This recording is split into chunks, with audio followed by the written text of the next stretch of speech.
Milí Martinčania, vítam vás pri ďalšom pokračovaní nášho podcastu Martin City, dnes na tému kultúra. Hosťom je Lucia Dubačová, manažérka projektu Trenčín 2026. Lucia, vítajte.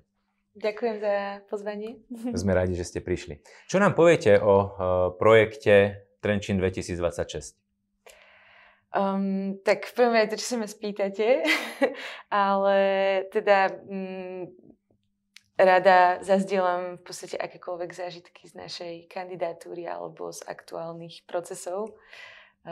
Vlastne Trenčín 2026 je projekt v rámci súťaže Európske hlavné mesto kultúry, ktorá funguje už mnoho rokov.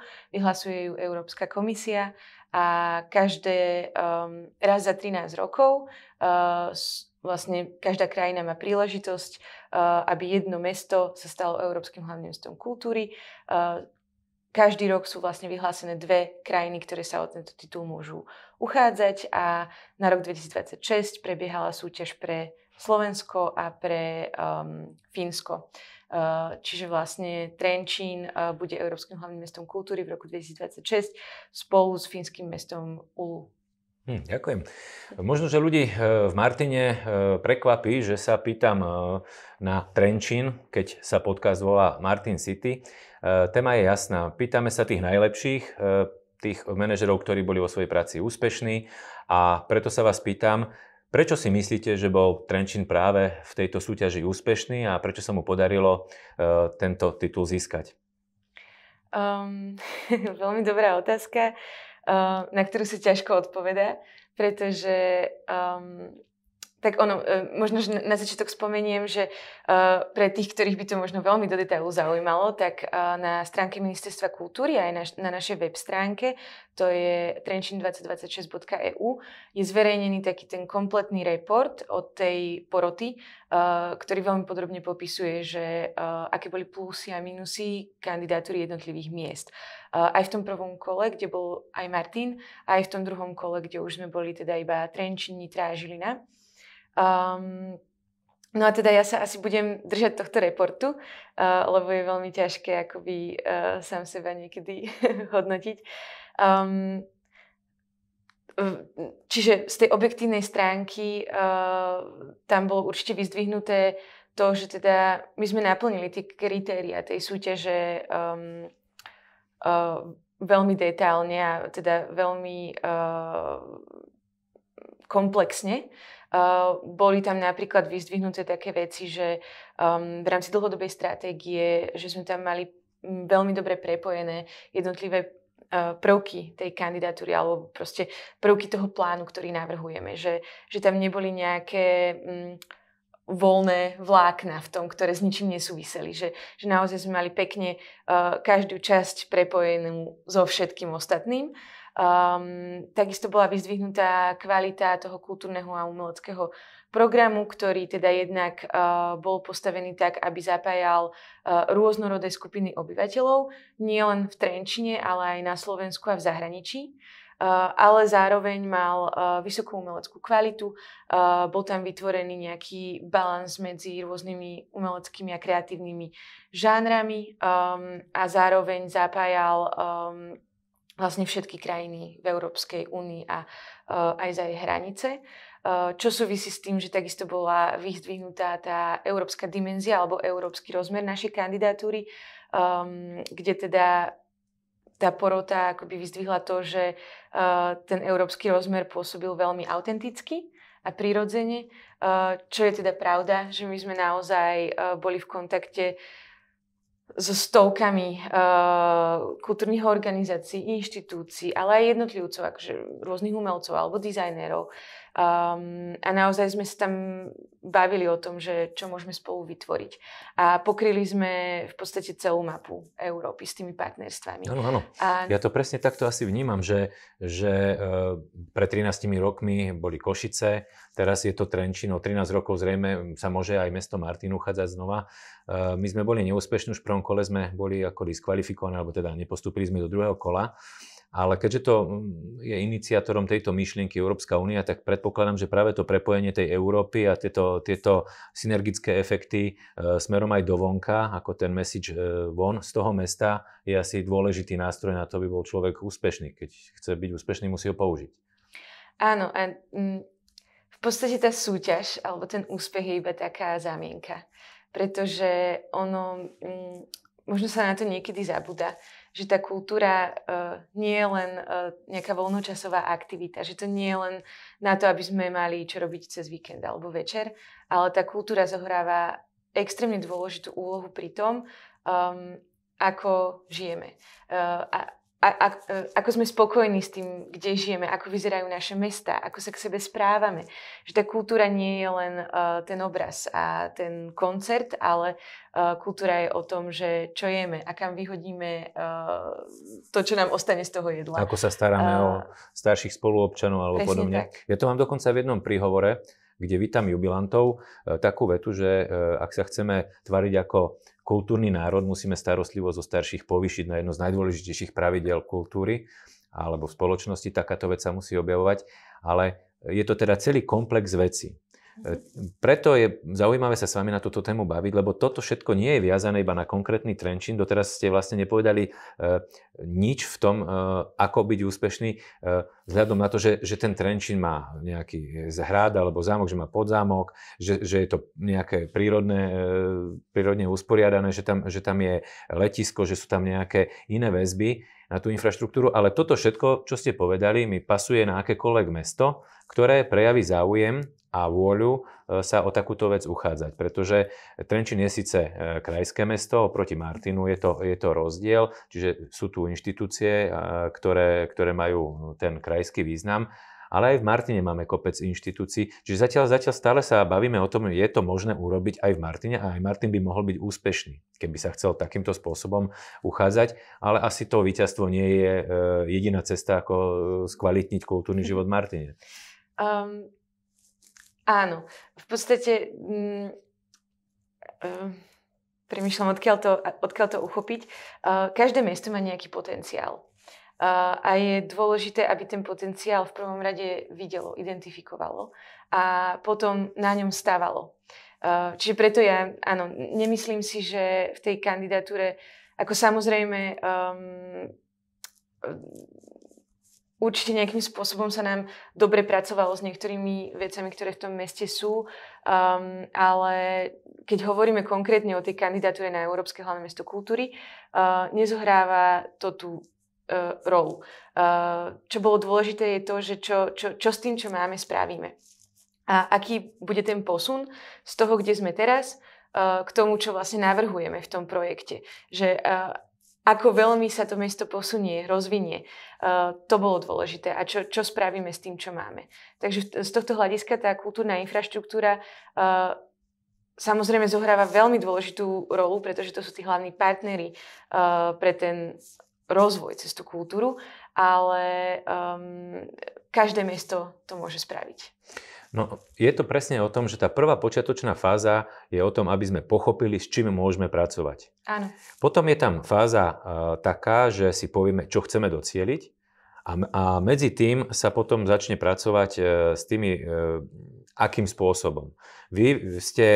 Vieme o vás, že ste vlastne organizátorka festivalu technológií a nejakých technologického umenia, ako to správne nazývam.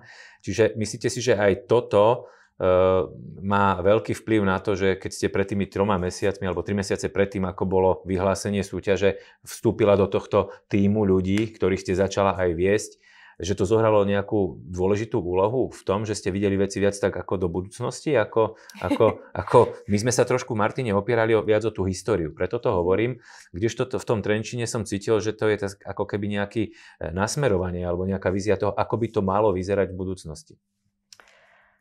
To je si veľmi...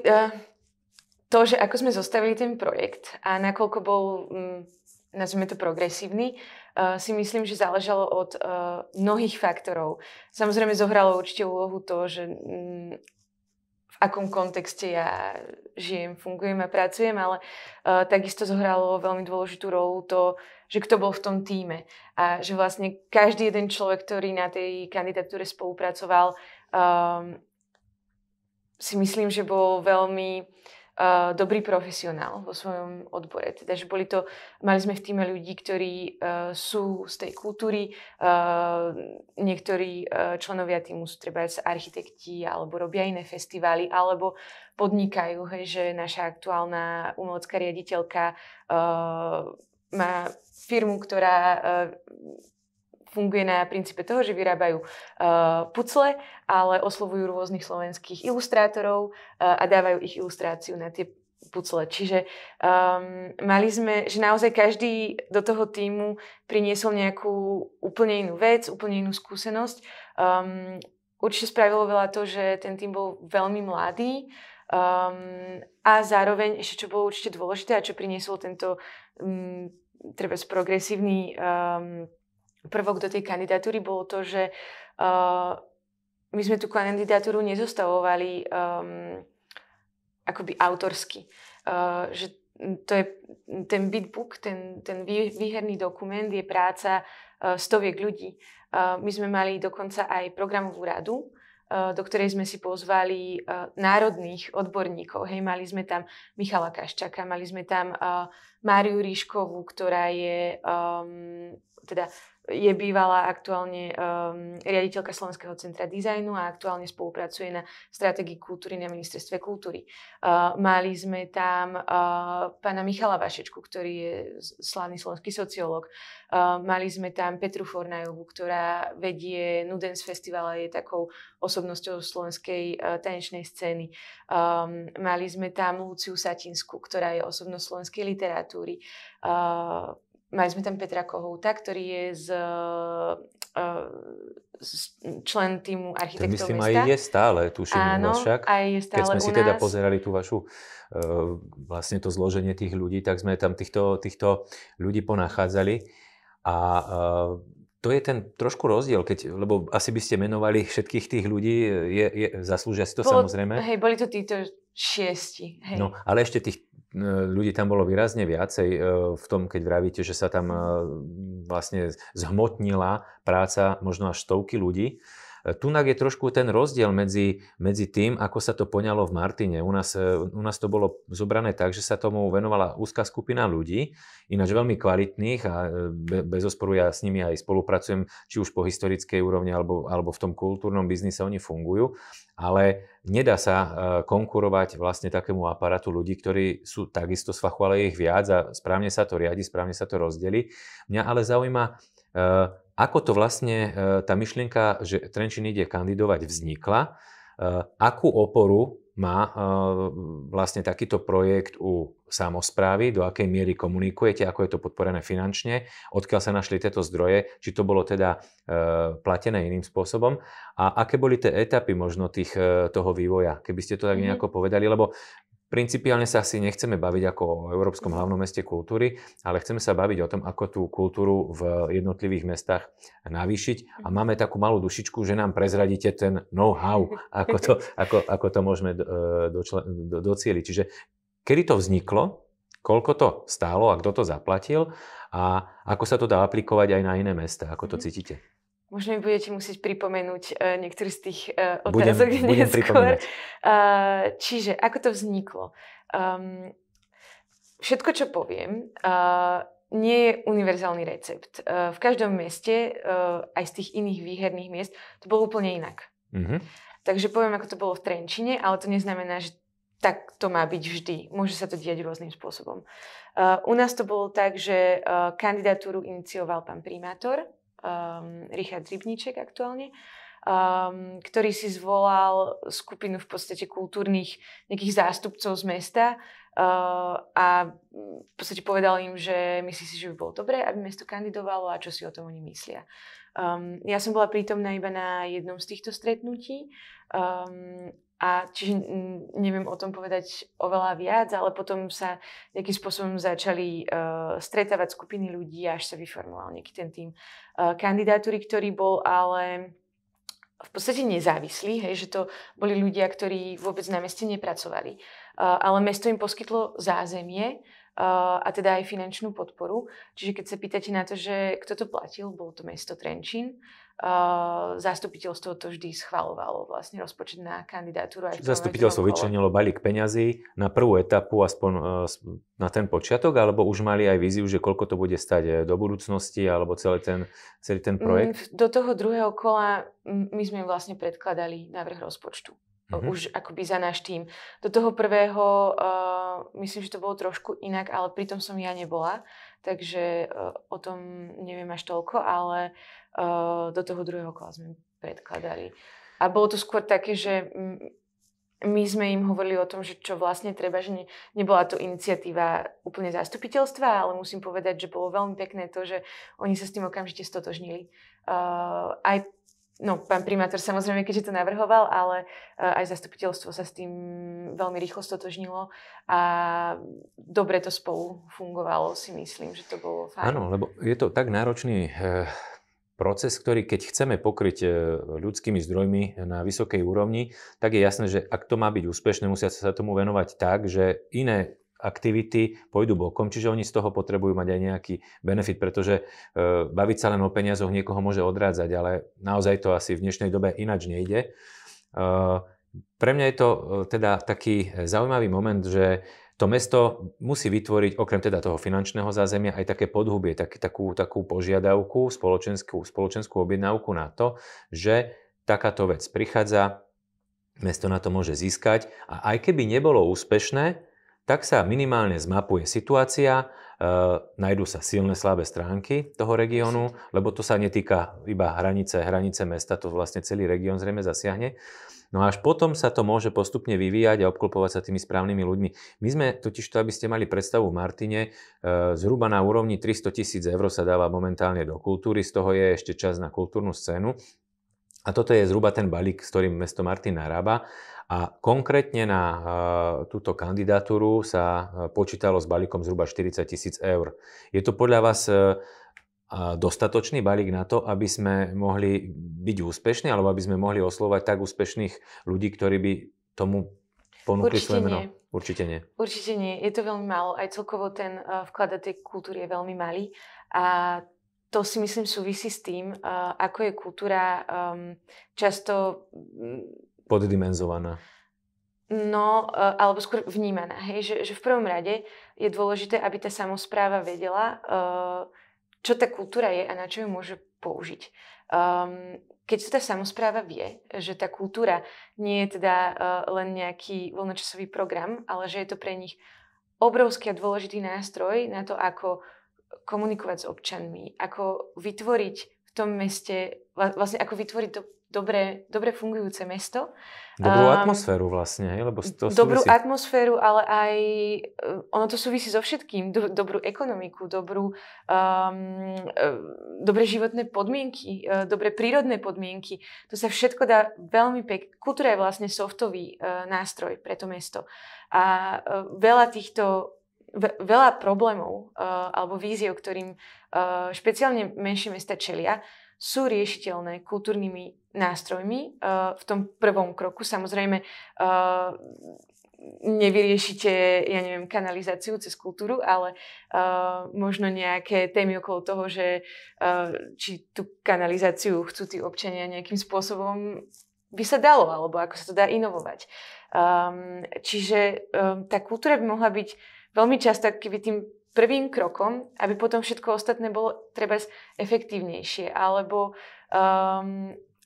aby to bolo lepšie nastavené, tak aby to tým občanom vyhovovalo.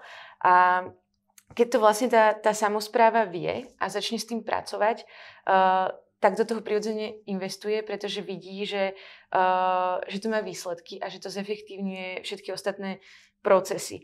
A zároveň to veľmi pomáha teda nielen tej samospráve, ale hlavne v prvom rade tým občanom, aby sa všetci v tom meste cítili lepšie. A posledná vec, čo som chcela povedať, je, že to mesto nemusí kandidovať na Európske hlavné mesto kultúry. V podstate, čo si myslím, že je bežnou vecou na Slovensku, je, že každé to mesto má nejakú PHSR, že plán hospodárskeho rozvoja. čo bolo aj popísané v spätnej väzbe pre kandidatúru Martina, že vlastne že ten Martin si vytvoril skôr keby nadstavbu toho PHSR, namiesto toho, aby kandidoval na hlavné mesto kultúry. Každé mesto si môže vytvoriť kultúrnu stratégiu. Lebo vlastne to Európske hlavné mesto kultúry, ten dokument, je takou, že veľmi nabitou kultúrnou stratégiou toho mesta. Čiže v podstate aj mesto Martin si môže spraviť kultúrnu stratégiu, kde môže postupovať úplne rovnako ako pri úspešnej kandidatúre a môže to mať rovnaké dopady na to mesto. Áno, niekedy mám pocit, že práve tá kultúra, ako ste povedali, je tak komunikovaná, akože keď zostane, tak dáme aj do kultúry. Hej? Keď ako keby taká nadstavba. Ja ale vnímam kultúru laicky povedané, alebo tak jednoducho povedané, ako prostredie, v ktorom majú fungovať ostatné té sféry toho života. Čiže pokiaľ žijeme v kultúrnom prostredí, ľudia majú pocit, že sa není za čo hanbiť, alebo že teda sú dokonca pyšní, tak sa dostávajú do situácie, že sa ľahšie motivujú na iné práce, ľahšie sa riešia problémy, ktoré prichádzajú z bežného života a tak ďalej a tak ďalej. Ja som pri jednotlivých programoch, alebo jednotlivých častiach programu naražal na to, že veľa ľudí, ktorí sú aktívni v tej kultúrnej sfére, majú ďaleko ku tej, dajme tomu, športovej sfére. Tí majú zase málo spoločného so sociálnou sférou a napríklad, keď si zoberieme 70-ročného človeka, ktorý či je aktívny alebo nie je aktívny, tak sa pozerá na veci týkajúce sa kultúrnych podujatí ináč, ako keď zoberieme 15-ročné dieťa alebo 10-ročné dieťa a toto treba sklbiť. A zistil som jednu vec, že ak chceme mať podporu na jednotlivé segmenty a na podporu týchto segmentov, či už je to kultúra, sociál, šport a podobne, verejný priestor, tak musíme ich dať na jednu úroveň. Čo sa týka jednu úroveň, hovorím preto, lebo hovorím o dotáciách. Ja som vyšiel vonku s takou myšlienkou, že dajme do športu, ale dajme toľko isto aj do kultúry. Nehovoríme teraz o kandidatúre, hovoríme o tom bežnom dotačnom systéme, to isté dajme aj do sociálu. Mne to vyšlo zhruba na až smiešne to znie, že 1% z rozpočtu, pri 50 miliónovom rozpočte hovoríme o 500 000 eur, na bežné veci, ktoré tým pádom, že sa podporia rovnakým spôsobom, strácajú nepriateľov, lebo každá tá sféra praje tej druhej, lebo čím dáme do jednej viacej, tak tým sa aj tá druhá sféra vytiahne hore. Aj tak si myslím, ale 500 000 na také mesto, ktoré má 52 000 obyvateľov je málo. Čo vy hovoríte? Veľmi málo. Ale áno, ako určite. Ja si dokonca myslím, že vôbec nie je dôležité tie segmenty až tak oddelovať. Že práve, že to zmazávanie tých hraníc je veľmi dôležité. To je to kultúrne prostredie. To je to kultúrne prostredie, pretože keď si tak vezmete ani v tom reálnom svete, sa to nedá oddeliť. Realita taká nie je. Rovnako ako keď sa bavíme často o školstve, hej, že tam máme oddelenú tú matematiku od biológie, ale musím pre pána, spočítať tie strnky. Každý strom na každej rastline je totálna matematika a chémia, hej, ale nikdy sa to tak neučí. A takisto je to so všetkým ostatným a práve preto je dôležitý takýto komplexný pohľad na rozvoj mesta, školstva, čohokoľvek v podstate a pozeranie a hľadanie súvislosti a prepojení oveľa viac ako kategorizovanie vecí, pretože to kategorizovanie je paradoxne často kontraproduktívne. A asi ste tak trošičku poukazoval aj na tú medzisektorovú spoluprácu a to je akože taká zaujímavá téma, pretože asi sa to v niektorých mestách deje tak nejak organicky, že sa to proste stane, lebo sú tam treba nejakí ľudia, ktorých táto téma vyslovene zaujíma, že to nejakým spôsobom stimulujú, ale myslím si, že je často dobré, aby tieto prepojenia stimulovala treba aj tá samospráva, alebo preto aspoň vytvárala nejaké podmienky, nejakú motiváciu a existujú na to nástroje. Existujú dobrým nástrojom napríklad, ktorý majú dobre vyvinutý v Čechách, je vec, ktorá sa volá kreatívny klaster. A existujú rôzne klastre, myslím, že sa to volá nejaké akože podnikové klastre, alebo neviem, a môžu byť v rôznych sférach.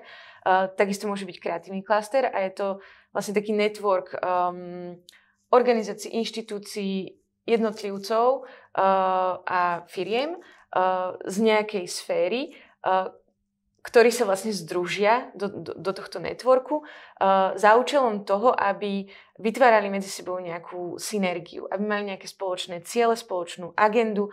Väčšinou sa na to založia občianske združenie.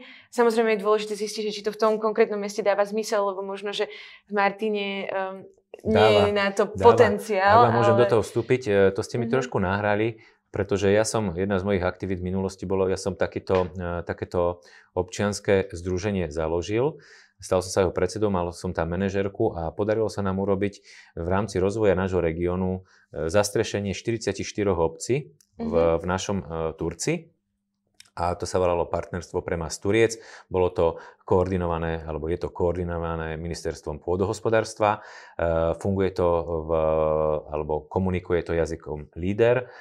V podstate nám sa podarilo tých 44 obcí najprv zastrešiť, potom sa časť oddelila, urobila si svoj, my sme zostali v tom a teraz už dochádza k tomu, že začínajú čerpať zhruba 4 milióny eur sa nám podarilo takýmto spôsobom dostať do regiónu.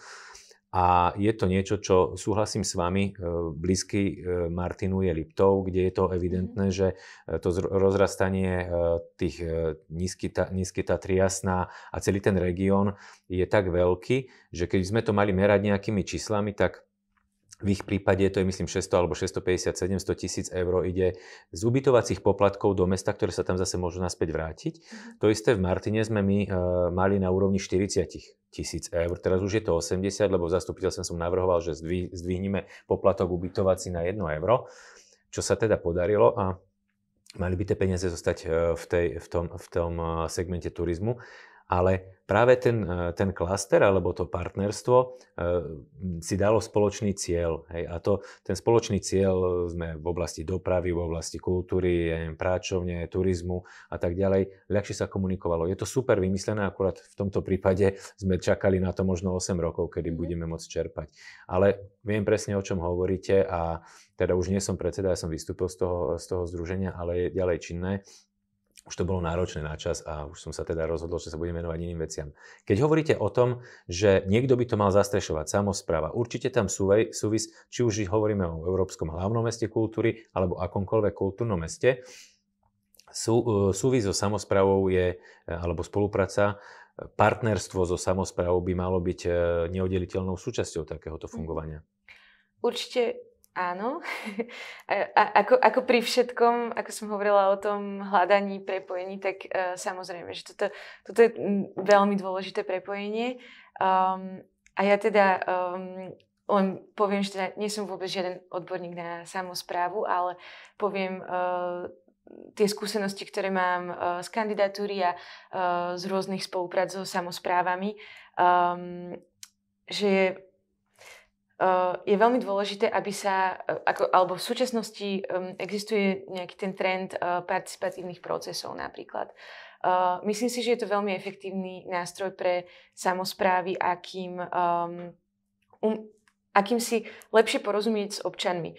Pretože veľmi to pomáha tomu, aby tí občania vlastne chápali, čo tá samospráva musí robiť, ale zároveň aj naopak, samospráva má oveľa lepšie porozumenie tomu, že čo tí občania potrebujú.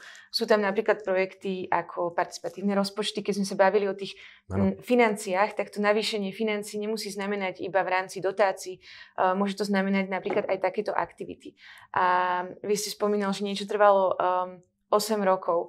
Myslím si, že je tu rovnako dôležité, aby aj samospráva, aj tí občania mali dobre nastavené aj finančné, aj časové očakávania od takýchto procesov. Všetko, o čom sa tu rozprávame, vyžaduje veľmi veľa času. Nedá sa to robiť zo dňa na deň, pretože jednak všetci musia si vybudovať na to nejaké kapacity, vôbec ako zistiť, ako to robiť. Treba to dobre pripraviť. A zároveň si myslím, že je veľmi dôležité, čo ja vnímam, porozumieť tomu, že toto je aj investícia.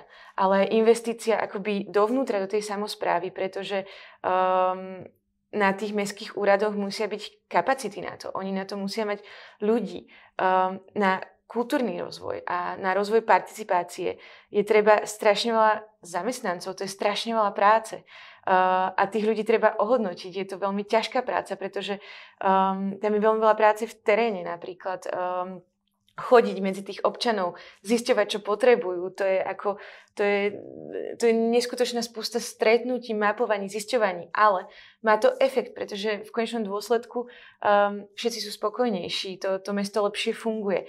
Ale myslím, že je tu veľmi, veľmi, veľmi dôležité, aby sa investovalo aj dovnútra, do tej samosprávy, aby sa posilnili tie orgány a aby aj tá verejnosť a tie zastupiteľstva boli schopné na to tak pozerať, že to nie je, že teraz plýtváme peniazmi, ale je to, že investujeme do toho mesta a zároveň je dôležité vnímať ako keby tú súčinnosť medzi samosprávou a občanmi, aby sa nestávali také veci, že áno, je pekné, keď tá samospráva pokrie alebo vyrieši niektoré veci v meste, ja neviem, trebárs, hej, že to medzisektorové prepojenie, že nejakým spôsobom stimuluje k tomu, ale takisto si myslím, že nie je úplne dobré, keď sa vždy vníma, že tá samospráva má vyriešiť všetky problémy toho občana, že tá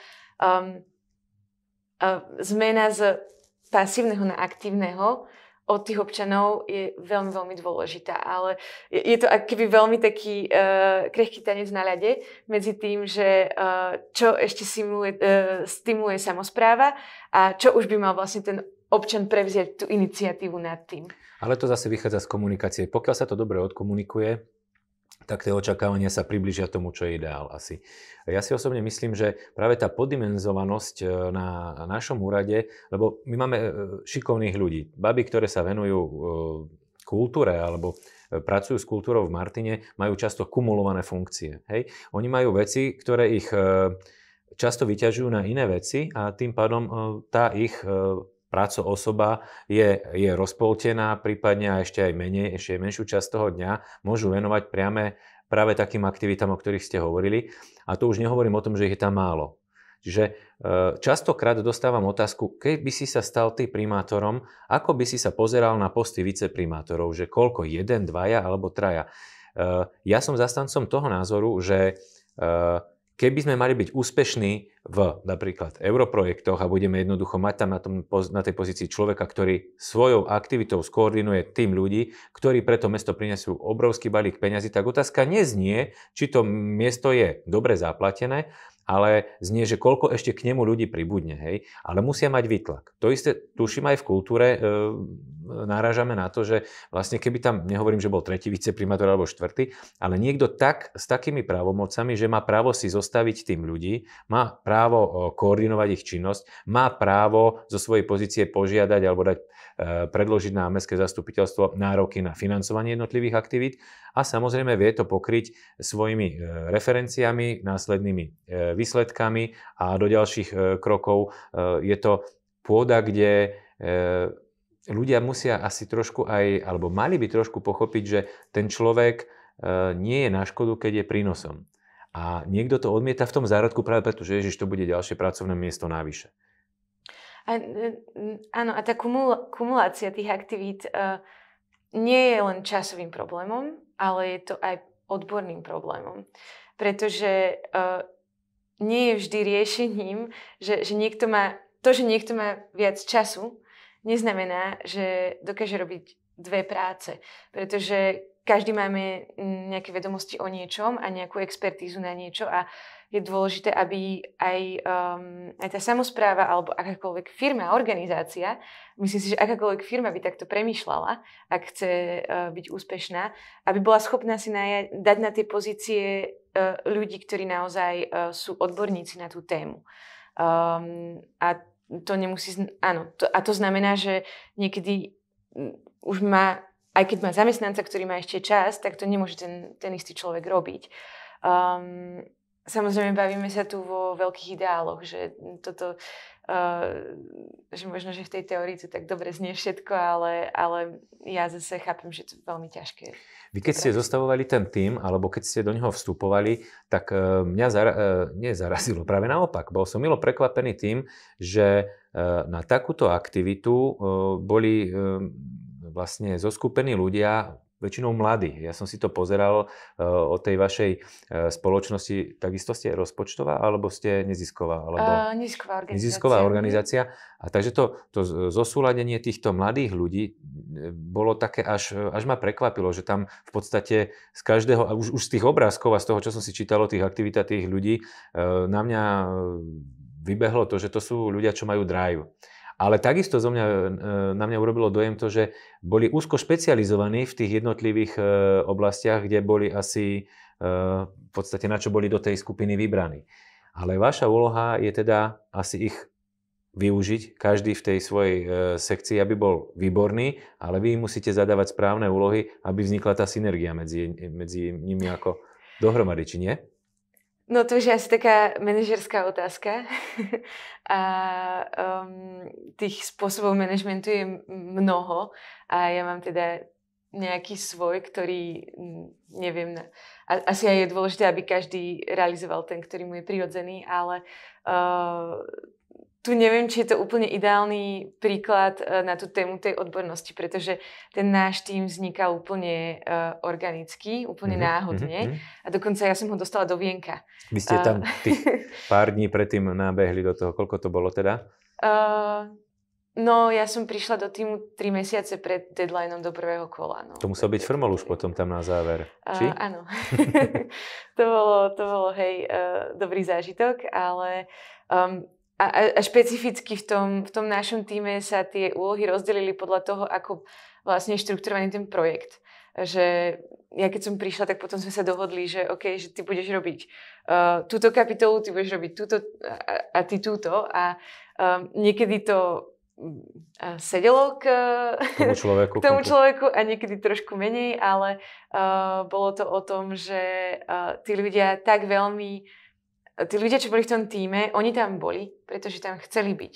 To nebolo, že niekto niekoho niekedy vybral. Vôbec.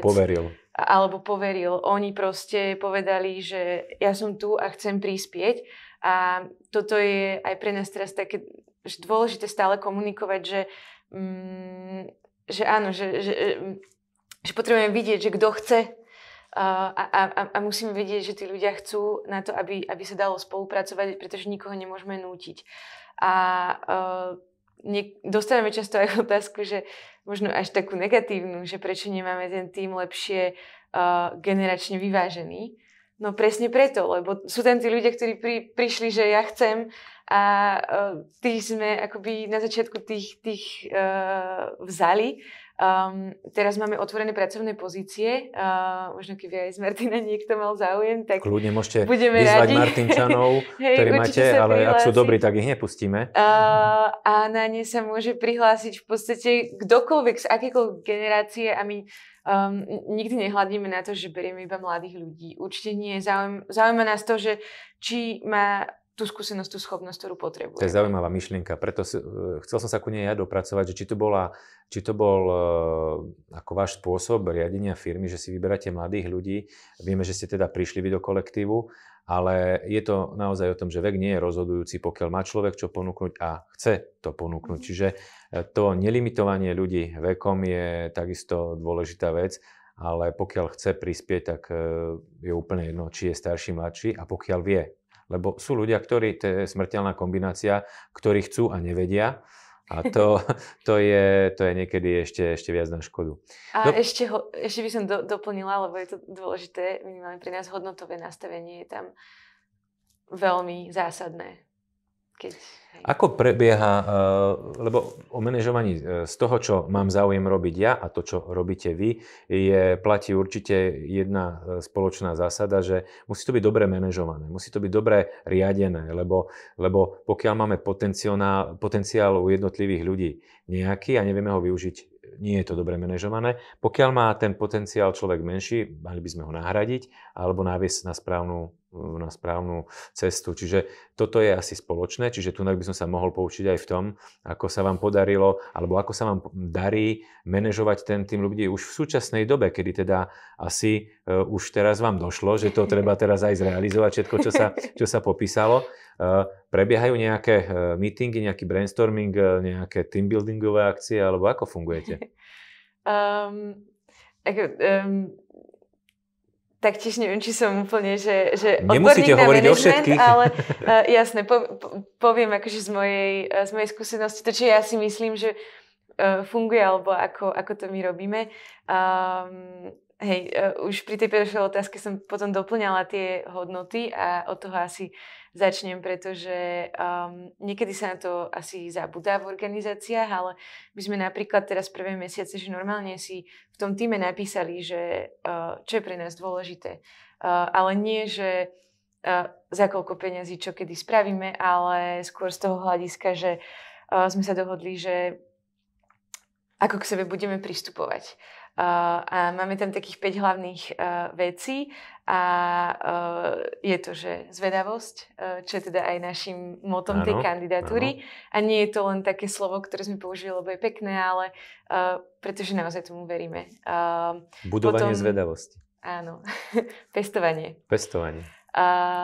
Potom je to inovácia. A teda, že chceme vždy sa pozerať na to, že na tie procesy, že čo a ako robíme a či to stále tak dáva zmysel, lebo len preto, že niečo sa robí nejak 10 rokov, neznamená, že to je dobré. Potom je to vlastne taká dôvera a starostlivosť, že naozaj viem, že na toho druhého sa môžem spoľahnúť, že mi vždy povie pravdu, aj keď ma nemusí potešiť, konštruktívnym spôsobom. A to súvisí s tou starostlivosťou, že to povie konštruktívnym spôsobom a že vlastne vždy hľadíme, že sa berieme s rešpektom a pristupujeme jeden k druhému s rešpektom. A potom je tam tá komunikácia s porozumením, čo je pre nás dôležité a teda ešte pre tento konkrétny projekt máme tu ten európsky rozmer, že naozaj sa snažíme robiť veci, ktoré sú európske a je tam nejaká tá demokracia, multikultúrnosť. No a vlastne v tom týme team buildingy. Tie sa asi tak dejú prirodzene, ale máme aj nejaké koordinované, ale myslím si, že je to oveľa viac o tom, že ako každý deň spolupracujeme. My nemáme nejaké takéto každodenné hierarchické nastavenie, že vertikálnu štruktúru máme formálne, ale v tom procese fungujeme veľmi horizontálne. Akoby tie zodpovednosti sú rozdelené medzi nejakých manažerov, prirodzene, ale akoby to, ako sa k sebe správame, nie je nastavené vertikálne. Čiže ste jeden tím, nie je to také, že nie je cítiť direktívne riadenie z vašej strany, v podstate každý môže prispieť do debaty. Mňa tam zaujal ten tretí bod, ktorý ste spomenuli, že keď príde niekto s opačným názorom, alebo keď niekto príde s konštruktívnym názorom, ktorý sa vám možno aj nepáči, alebo nie je v súlade s tým, ako ste si to predstavovali vy, tak by ste si ho mali vypočuť, zapracovať a posúdiť hlavne, že či teda bude prínosom pre ten výsledný cieľ, alebo nebude. To je to, čo nám napríklad v Martine teraz momentálne extrémne chýba. My sme v situácii takej, že keď príde niekto s opačným názorom, ako je ten primátorský súčasný, tak je odstavený, je odsunutý nabok a je nepriateľom národa. Nie je to škoda, keď vlastne tá skupina potom asi prichádza možno aj o nejaký potenciál, ktorý by mohol priniesť niečo do toho kolektívu. U nás to teda cítiť enormne. Pozerám, že asi keď chcem byť úspešný, tak by to malo fungovať tak ako u vás.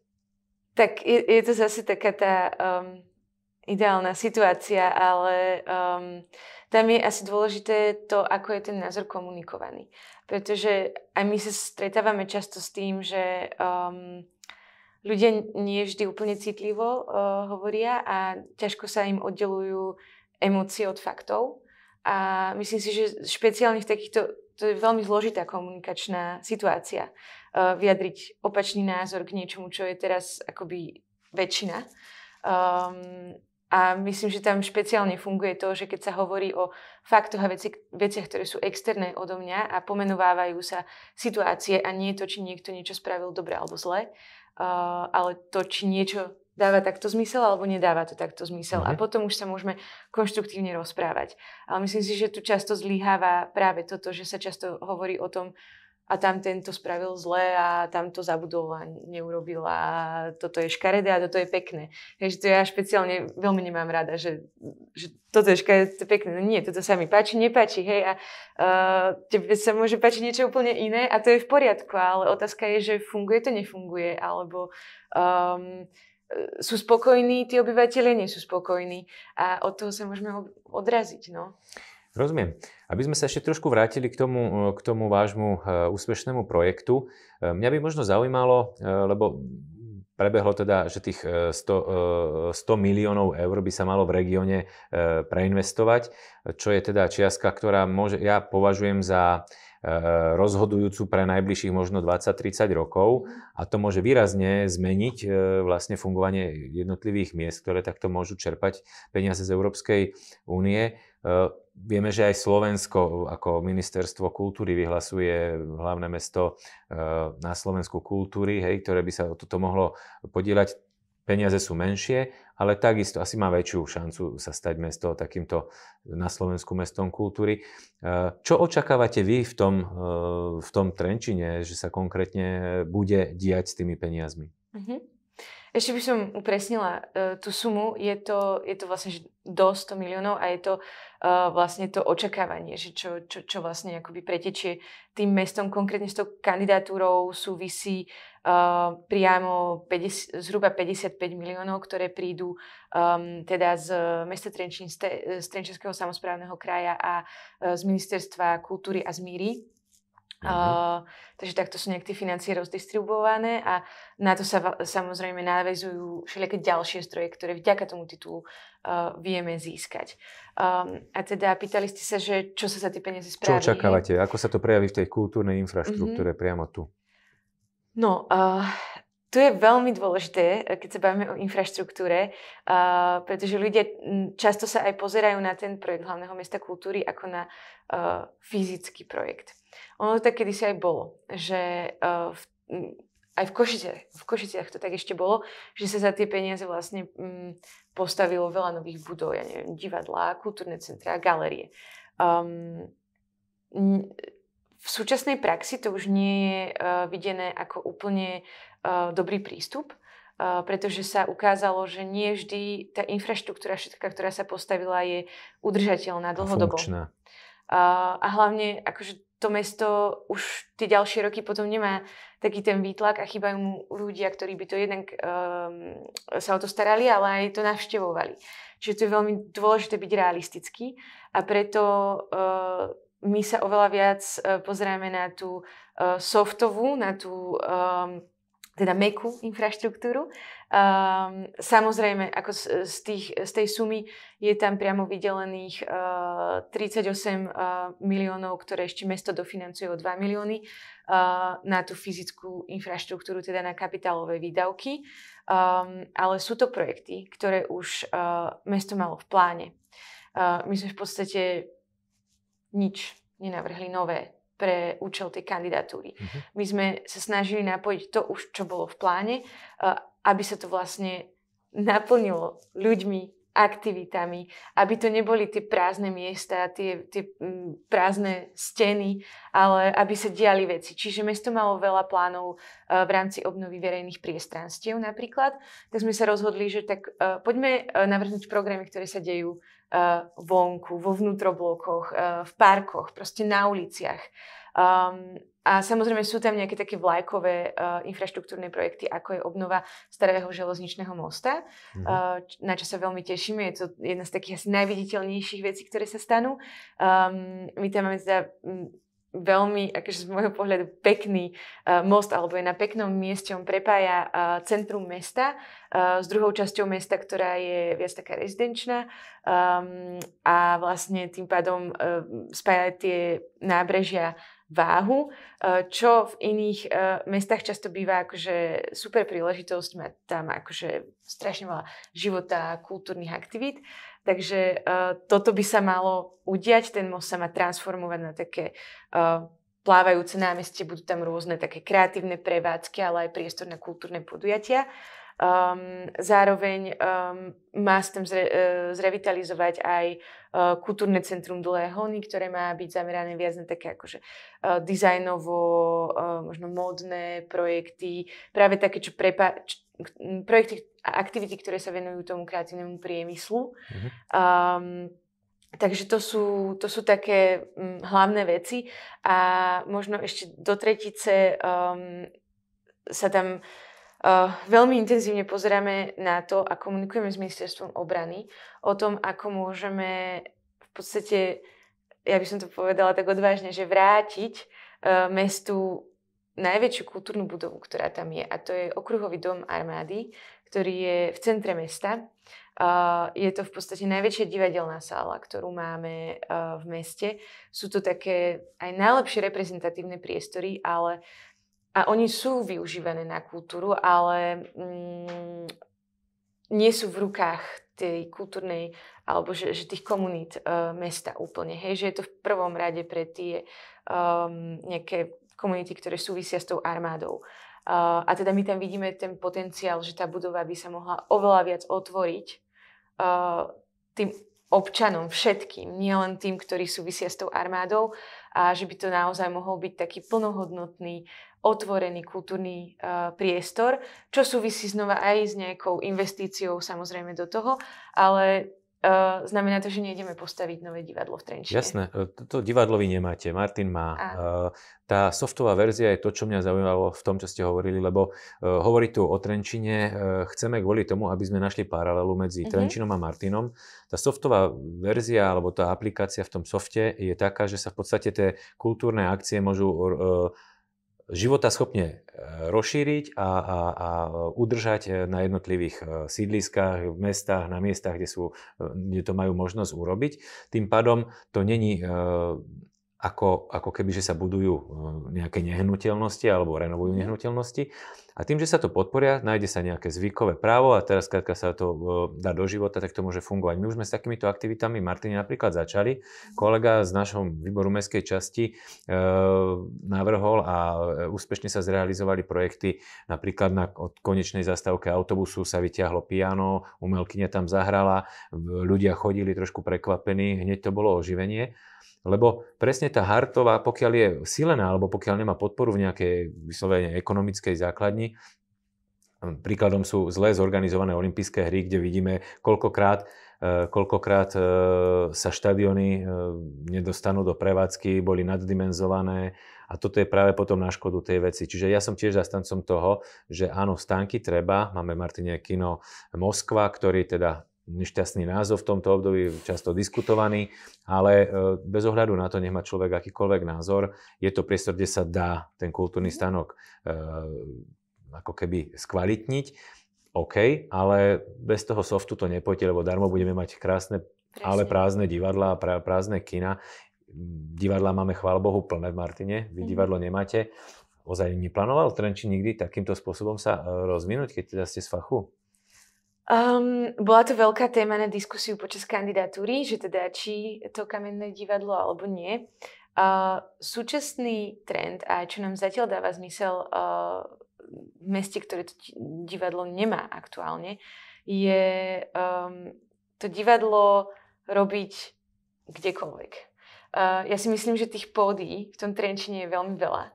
Aj tých akože doslovných, aj tých akoby nejakých alternatívnych, že mnoho miest môže sa stať pódium pre divadlo. Takže nám zatiaľ dávalo zmysel po konzultácii s mnohými odborníkmi, nie len zo Slovenska, ale z zahraničia, najskôr priniesť viac tých predstavení a rôzneho druhu, vybudovať tam možno nejaké publikum, zistiť, koľko je tam toho publika, či by sa tam vlastne uživilo to kamenné divadlo, či je tam potrebné. A keď sa raz ukáže, že vlastne ten Trenčín potrebuje to kamenné divadlo, tak potom možno otvoríme tému toho, že či ho tam postavíme. Lebo to ma tak zaujalo, že také veľké mesto, krajské doslova, neviem, či nie je jediné, čo nemá divadlo vlastné. Takže toto je, my samozrejme, že tým nechceme povedať, že chceme prísť Martine o divadlo, to v žiadnom prípade, milí Martinčania, to v žiadnom, my sme na nich pyšní a naozaj má vysokú úroveň, však vyšlo tiaľ veľa hercov, známych, s ktorými sa môžeme stretnúť aj v televíznych obrazovkách a úspešných, ale tá nadstavba k tomu, ako v Martine bývajú divadelné festivály, to je niečo fantastické. Tak tam je tá tradícia, hej? Že to je... O toto by sme neradi prišli, ale to je práve tá nadstavba, že skutočne tí ľudia, keď im to dáme von, teda nie konkrétne ja, ale tí, čo to organizujú, keď to dajú von, tak to námestie ožije. Keď to dáme, ja som dokonca v jednej zo svojich takých nehnuteľností, čo mám, tak ma oslovili, že chcú zahrať priamo alternatívne divadlo v tých priestoroch, kde ten divák v podstate bude priamo aj zároveň na pódiu a bude jednoducho vtiahnutý do deja. Ja som úplne z toho bol prekvapený, lebo tých ľudí v tom kreatívnom divadle alebo v tej kultúre je neskutočne veľa. A to sú takí ľudia, že nenápadne sedia bokom, pijú kávu a keď začne hovoriť svoje nápady, tak to sú neskutočné veci a prídu. Ľudia prídu. Súhlasím s tým, že teda naozaj, že pokiaľ máme divadlo, udržme si ho, ale rozvíjajme aj toto, lebo máme teraz nového riaditeľa v divadle, prinášajú zase nové veci títo chalani. Čiže je to super a to v podstate platí asi na každé mesto, nemusí to byť len Trenčín. Určite. A pritom akože určite nechceme povedať, že netreba investovať do tej existujúcej infraštruktúry, že to zase je určite jasné, že máme veľa priestorov, ktoré akože potrebujú minimálne tú obnovu, hej, že technické vybavenie a podobne, aj tie kina. Takže to som zase tým nechcela povedať, že netreba. Už možno len tak na záver, lebo tém, čo ani v podstate nejdeme podľa scenáru, lebo mňa zaujalo toľko vecí a tých prepojení je tam o mnoho viac, ako som si myslel, že ten Trenčín bude možno pre tých ľudí menej zaujímavý, ale v podstate hovoríme aj o Martine. Keď hovoríme o Trenčíne a o tom, ako vybudovať úspešný projekt v oblasti kultúry a teda vytvoriť kultúrne prostredie, alebo teda prostredie, v ktorom sa dá lepšie žiť, to môžeme hovoriť v podstate kľudne to isté aj o meste Martin. Mňa ešte možno na záver by zaujímala, lebo viem, že v tej vašej sfére ste v takom, že digitálnom trošku prostredí a pracujete v ňom. Kde vidíte budúcnosť tohto digitálneho zázemia pri budovaní ďalšieho kultúrneho života? Alebo ako to vidíte, že sa to dá prepojiť? Je tie technológie preto, že sú dneska tak našlapané, že veľa ľudí to práve odťahuje od tej kultúry. Tie technológie, dneska máme divadlo, každý v telefóne, si pozrieme divadelnú hru pomaly, ako nás napadne. Kde teda je tá hranica, že ešte to je pre dobroveci a kde je to potom už skôr také, že na škodu? Technológia je iba nástroj, ako akýkoľvek iný nástroj, čiže ona nie je ani dobrá, ani zlá.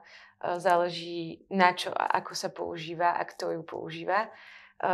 Takže tam je to také asi veľmi otvorené. A ono sa to veľmi rýchlo vyvíja, hej, že ten technologický vývoj ide strašne rýchlo dopredu. Aj v kontexte teda nášho festivalu my sme začali s tým, že sme si mysleli, že OK, že teraz bude strašne cool, keď že budeme využívať tie technológie na nejaké kreatívne veci a to už je dávno za nami, hej, že teraz sa rozvíjajú témy okolo toho, že umelci alebo aj dizajneri sa pozerajú na to, že skôr pracujú s tou kritikou, aj pozitívnou, aj negatívnou, že pozerajú sa presne na to, že čo nám do budúcnosti tá technológia môže dať a vziať. A vo všeobecnosti, nielen v tej kultúre. Samozrejme, videli sme, keď mám hovoriť konkrétne počas pandémie, že tá technológia nám absolútne pomohla prežiť. Či už akoby v tých každodenných činnostiach, alebo aj v tom kultúrnom vyžití, že tam sme, myslím si, aj veľmi pocítili, nakoľko nám tá kultúrna chýba a nakoľko ju potrebujeme. Že nie je to len o tom, že uvidím koncert, ale že sa na ňom náhodou stretnem s niekým, koho som nevidela 5 rokov a že to potrebujeme. Že je to rovnako dôležité ako jesť a piť takmer. No a tá technológia nám tieto prekážky vie často prekonať, alebo niekedy nám vie postaviť aj nejakú komunikačnú bariéru, samozrejme. To sme tiež mohli zažiť. A záleží len od toho, ako ju použijeme. Veľmi múdra žena sedí vedľa mňa, milí priatelia. Je to úžasné sledovať, keď sa k takýmto veciam vyjadrujú odborníci, dokonca úspešní. Chcel som aj povedať, aby som neurazil Martine ľudí, že ak nebudete mať čo na robote, bol by som rád, keby ste prišli ku nám do Martina. Bolo by podľa mňa každému cťou robiť s takýmito múdrymi ľuďmi. Ja osobne si myslím, že keď nič iné, aspoň sme namotivovali ľudí u nás v Martine, ktorí sa nemusia bať toho, že sú mladí, nemusia sa bať toho, že sú to baby, dievčatá, nemusia sa bať toho, že sú možno v tom svojom normálnom bežnom živote na inej pozícii. Keď majú čo ponúknuť, nech prídu, nech ponúknú. Ja takýchto ľudí rád samozrejme privítam vo svojom tíme. No a na záver úplne našej relácie býva zvykom, že sa svojich hostí pýtam, či sú ochotní, alebo či ich napadá nejaká otázka, ktorú by vedeli položiť oni mne, lebo teraz som sa pýtal len ja. Čiže ak vás na niečo napadlo, kľudne sa ma spýtajte, ja vám budem sa snažiť zodpovedať čo najfundovanejšie a som na to pripravený, takže dávam vám slovo teraz. Moderujete vy? Tak ja sa spýtam, keďže ten Martin, ako som vám spomínala, až tak dobre nepoznám, možno tak zištne, že aké je vaše obľúbené miesto v tom Martine a prečo? Aby som sa mohla ísť pozrieť potom. Martin je moje obľúbené miesto, ale mám pár aktivít, napríklad štvorlistok som dal, Martinský štvorlistok, kde som nie priamo ako v meste Martina, ale v blízkom okolí, v Turčianskej kotline zadefinoval 4 miesta, kde teda chodím rád oddychovať, sú to chaty, pretože z toho bežného dňa, aby sa ľudia dokázali vytrhnúť a mohli zrelaxovať, tak som ich motivoval, dali sme tam tričko za to, keď pofotia sa na týchto 4 chatách. Teraz kultúrny štvorlistok vzniká. Čiže rád chodím do divadla, rád chodím do kina. Boli sme nedávno v múzeu, bola tam výstava jedného Slováka žijúceho v zahraničí vo Vojvodine. Takže tam sme boli na takej vernisaži. No a galérií je v Martine tiež niekoľko a hlavná galéria, to je tiež také miesto, kde chodím rád. Ale to úplne najradšej mám to miesto, kde momentálne ja žijem, bývam, pretože ma všade blízko a ja si myslím, že osobne budem rád, keď to prostredie, nech už ma zavedie ten denný bežný život na hociaké miesto, bude tak kultúrne, aby sme mohli povedať, že tu som rád, nech je to kdekoľvek. Pretože aj sama ste povedali, že aj kultúra sa dá robiť na rôznych miestach, ale to kultúrne prostredie môže byť úplne všade. Stačilo takto? Držím vám palce, znie to dobre. Ďakujem pekne. No milí Martinčania, dneska možno obširnejšie, možno tak nie tradične, dokonca nie z Martina. Sme vám priniesli podcast Martin City, budeme v tom naďalej pokračovať. Teraz mi dovolte, aby som na záver poďakoval Lucii Dubačovej, našej úspešnej projektovej manažérke projektu Trenčín 2026 za návštevu u nás a vám prajem všetko dobré a teším sa na ďalšie stretnutie. Takže dovidenia. Ďakujem za pozvanie a dovidenia.